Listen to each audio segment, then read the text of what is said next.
महाराष्ट्रामध्ये अनेक असे लोक आहेत ज्यांचे पैसे थकलेले आहेत. म्हणजे तुम्हाला आश्चर्य वाटेल, मी मागच्या आठवड्यात PWD डिपार्टमेंटमध्ये गेले होते.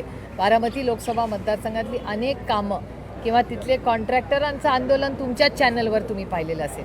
त्याच्यामुळे इन्फ्रास्ट्रक्चर प्रोजेक्ट्स असतील किंवा यांचा आहाराचा प्रश्न असेल, नर्सिसचे असतील, राईट टू एज्युकेशन म्हणजे ज्यांना पैसे शिक्षणासाठी दिले जातात त्या राईट टू एज्युकेशनच्या अनेक शाळांना आजही पैसे दिलेले नाहीत. त्याच्यामुळे ह्या सरकारची थकबाकी ही फार मोठी आहे आणि म्हणूनच आम्ही यांना म्हणतो आहे की फिस्कल मॅनेजमेंट ही कृपा करून करा आणि एक श्वेतपत्रिका ह्या सगळ्याची जी मागणी पृथ्वीराज बाबांनी केली आहे ती पूर्णपणे रास्त आहे.